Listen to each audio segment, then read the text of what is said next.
संगीता की मृत्यु के 1.5 साल बाद विक्रम ने दोबारा शादी की। उसका मन बार बार यही सोचता था, राहुल को माँ की जरूरत है, सिर्फ पिता का प्यार काफी नहीं। आरती जब पहली बार उस घर में आई तो दीवारें वीरान थीं, राहुल का कमरा बिखरा हुआ था और घर की खामोशी एक चीख जैसी लग रही थी। राहुल ने आरती को देखते ही अपने दरवाजे को बंद कर लिया। आप मेरी माँ नहीं है, इस कमरे में मत आना। आरती कुछ नहीं बोली। उसने धीरे धीरे राहुल के लिए खाना रखा, उसके बिखरे कपड़े धोए और स्कूल की पीटीएम अटेंड की। राहुल, जो पहले पढ़ाई में अव्वल था, अब धीरे धीरे गिरता जा रहा था। उसकी आंखों में गुस्सा नहीं, खालीपन था। एक दिन स्कूल से बुलावा आया। राहुल ने क्लास में झगड़ा कर लिया था। आरती भागती हुई स्कूल पहुंची। क्या आपको लगता है आप राहुल की माँ है? टीचर ने कहा। आरती का गला भर आया, लेकिन उसने कहा, मैं उसकी माँ नहीं हूँ, लेकिन मैं उसकी जिम्मेदारी हूँ, और वो मेरी। वो शब्द राहुल के कानों में पड़े, लेकिन फिर भी उसने कुछ नहीं कहा। राहुल को अपनी माँ संगीता की पुरानी अलमारी में एक डायरी मिली। उसमें एक पन्ना फटा हुआ था, जिस पर लिखा था, अगर मैं कभी न रहूं और कोई तुम्हारी जिंदगी में माँ बनकर आए तो उसे नफरत मत देना, क्योंकि कोई और औरत अगर तुम्हारे लिए मेरी जगह लेना चाहेगी तो उसमें भी बहुत हिम्मत होगी। राहुल पहली बार सोच में पड़ गया।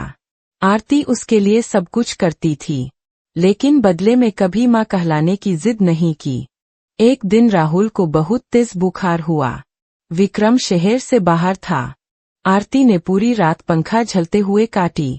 माथे पर पट्टी रखते हुए वह बस इतना कहती रही, ठीक हो जाओ बेटा, भगवान से यही दुआ है। सुबह जब राहुल की आंख खुली तो उसने पहली बार धीरे से कहा, माँ, पानी। आरती की आंखों से आंसू बहने लगे, पर उसने उसे दिखाया नहीं। अब राहुल पहले जैसा नहीं रहा। वो आरती के हाथ से टिफिन लेना शुरू कर चुका था। कभी कभी आरती के स्कूल से लौटने पर पानी लेकर आता।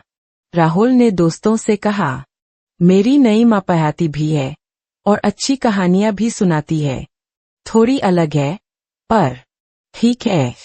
आरती और विक्रम के बीच भी एक नई समझ बनी। विक्रम अब राहुल को लेकर पहले से ज्यादा भरोसा दिखाने लगा। घर में फिर से हंसी लौट रही थी। राहुल की स्कूल में माँ बेटे पर नाटक हुआ। बच्चों को अपनी माँ को मंच पर बुलाना था। राहुल स्टेज पर गया, सबने उसकी ओर देखा।